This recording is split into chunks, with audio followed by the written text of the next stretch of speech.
Hi everyone. We all have heard about this 80-20 rule. The 80-20 rule was developed by Wilfredo Pareto. He was an Italian economist. Now, Pareto came up with this idea of when he was working in his garden. He noticed that 20% of the pea pods he planted accounted for 80% of the peas he harvested. Now, this rule applies to most arenas of life, especially let me explain you how it applies in the investing world. So in the investing world, 80% of returns comes from 20% of your investments in the long term. Few big winners will become so large that in your portfolio, they generate most of the returns in the long term.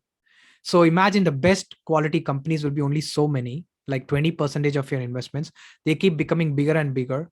And to achieve that, you need to follow one thing. As Peter Lynch said, selling your winners and holding your losers is like cutting the flowers and watering the weeds.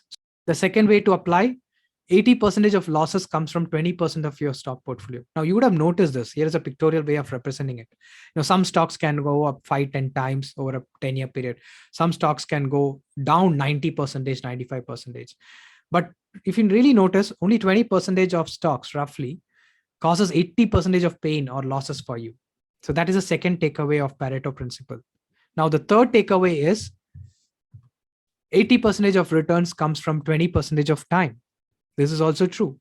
So most often markets remain in a range bound, and 80% of returns comes in 20% of time. So you cannot predict that 20% of time. Unfortunately, we all wish we can predict that what is that 20% of time so that I can get 80% returns. Unfortunately, we cannot predict. Now, how do I know this? There is a study done by Fidelity. Okay, so what they did is like they calculated the investments for over a period of like I think between 1980 and 2020, 40-year period.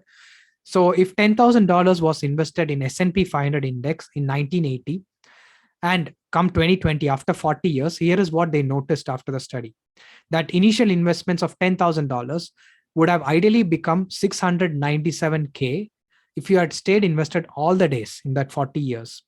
But if you had missed the best 5 days, just 5 days, best 5 days in those 40 years, your returns would have come up to 432K, and you would have missed 265K, which means you would have missed 30-40% of your returns ideally if you had just missed 5 days. So 80% of the return came from 20% of the time.